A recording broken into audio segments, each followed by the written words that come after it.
Hi there, I'm Connie Fuchsa with Foote Title Group. How are you guys doing this fabulous Tuesday morning? I know on the East Coast here it is supposed to be fantastic weather today. I'm not sure what February is supposed to look like, but I don't think it's supposed to be like this in the mid-East Coast. But we will take it. Those of us who like the warm weather, I am thrilled with this, and I'm happy not to have the snow, but I know there's a lot of snow bunnies out there that are just waiting. So hope you guys are having an awesome start to your week. I look forward to talking to you guys several times during the week to try to share information with you, and I really appreciate your time, so thanks very much for tuning in. Today I wanted to take the time on Coffee with Connie to talk about income taxes. I know we're all starting to think about income taxes and how does it affect what's going on in our life. We're all planning and preparing, starting to think about preparing our income taxes. Hey, Anita, how are you today? Hi, Pam. Hey, Moni, how are you? Thank you guys for tuning in.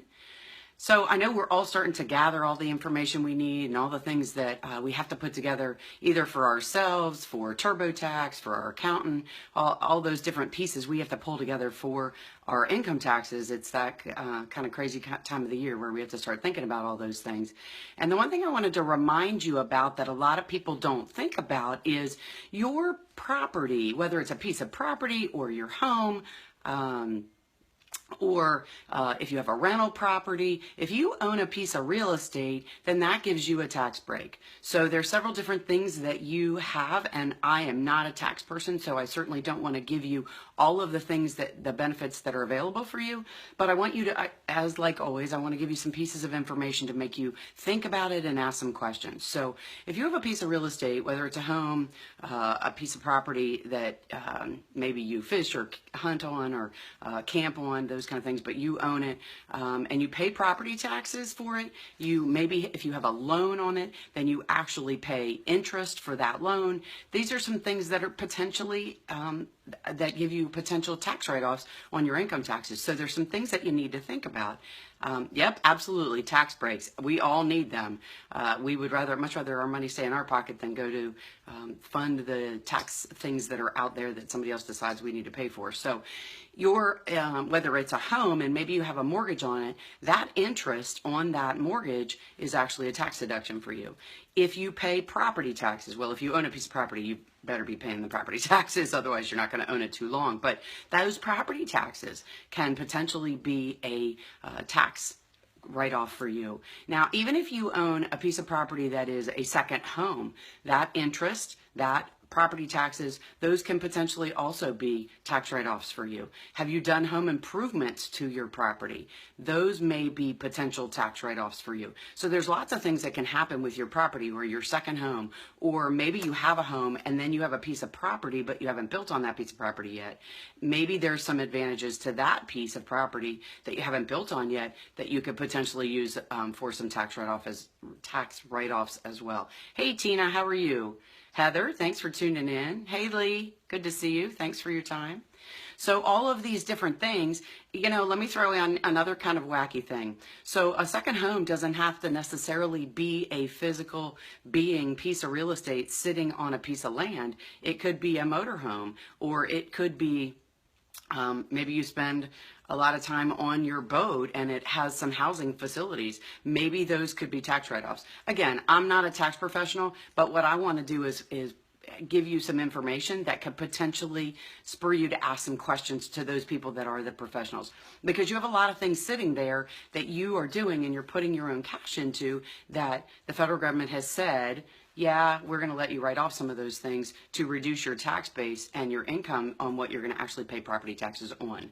So the interest on your home, the mortgage interest that you pay, if you purchased your home in the same year as you're doing the taxes, there may be some other things that you paid at closing that could be additional tax write-offs. Now, those aren't things that you're going to see necessarily each year, but they could be things that you could write off. If you sold a piece of property, you then have some reporting some reporting requirements, and we actually take care of some of those things too. When we do a closing, we are required to report to IRS that you sold that piece of property, who owned it, how much it was sold for. Now, we don't do any of the reporting about how much you're going to pay taxes on it because that's totally your information. But we send out 1099s, and they all just went out about a week and a half ago to all of those sellers that sold property that it was not their primary residence. So if it's not your primary residence, we have to actually report that so that you have to address that on your income taxes. Now, whether you pay tax on that money or not is, again, solely in the tax code and up to your tax advisor. But there's a lot of information there that you should be thinking about. When you deal with real estate has some advantages for you as far as income taxes are concerned, and some things that you need to be aware of and looking out for. So I wanted to share all of that with you. The other thing I really wanted to share with you this morning is in Maryland, there's a thing called a homestead tax credit. And right now you should be looking to see if you should be renewing that. This is something that, well, we actually have a link to it on our website. The homestead tax credit is, if you live in your property, you have to actually apply to the state of Maryland and say to them, hey, I own this property as my primary residence. This is where I live. And then they'll give you a credit or a reduction in those property taxes in what you pay to the state. But you have to actually fill out the information. If it's a second home or an investment property, then you don't get the homestead credit. But this is really crucial because you want to make sure, it's a big difference for you to make sure that you get access to that credit, so you have a whole lot less in property taxes that you need to pay for your piece of real estate that you actually live in. So that's on our website as well. Go on the website, www.footetitlegroup.com. Go under the buyers tab or the sellers tab and look under resources, and you'll see there's a link there for the homestead tax credit. So you want to go on there and look. It's under the Maryland side because this isn't something that actually happens in Virginia. In Virginia, they actually get their credit for being owner occupied when those documents are recorded and noted in the county land records. So that automatically happens. In Maryland, it doesn't automatically happen. It changed about 15 years ago. And so we try to make sure you know. And, you know, when I talk about the homestead tax credit, the people I really want you to help me get the message out to are those people that don't understand or don't have the ability to look through that information. Maybe you have elderly family member that doesn't have the internet and can't go download the form, or maybe they have owned their piece of property for a long time and they don't realize that that changed and they need to go in and apply for it. Now, once you apply for it, you don't have to apply for it every year, but maybe you have somebody who just has a lot on their plate, a single mom, a single dad that doesn't have enough time to dig through and make sure that they're getting that credit. So help those people that you know, share the information, because that's something that they can definitely benefit from too. Hey, Wendy, how are you? Hey, Cliff. Thanks so much for being on and for sharing. If you find our information valuable, please share it with those people that you know, because there's so many people out there that I want to get information to that I don't know. So I really would love if you would help me share that information, because as we all know, sharing is caring. So I would really appreciate it if you would care about those people you know and share our information. Hey, Craig, how are you today? So remember, a couple of good things. If you own a piece of real estate, it very well, potentially you could have some credits there that you could use towards exemptions on your taxes. Whether it's a primary residence or it's a investment property, all of those may have some tax ramifications for you that allow you to get some credits against your income before you calculate what those taxes are. So those are really important. Remember that a second home isn't always necessarily a physical house, so keep that in mind. There may be some tax benefits to a motorhome or a camper or but potentially a boat. As I said before, I'm not a tax advisor, but I'm just putting some information out there that is potentially things that you can look at. So as we all are dealing with all this tax crunch right now, we're starting to pull all this information together. I just want to share with you a little bit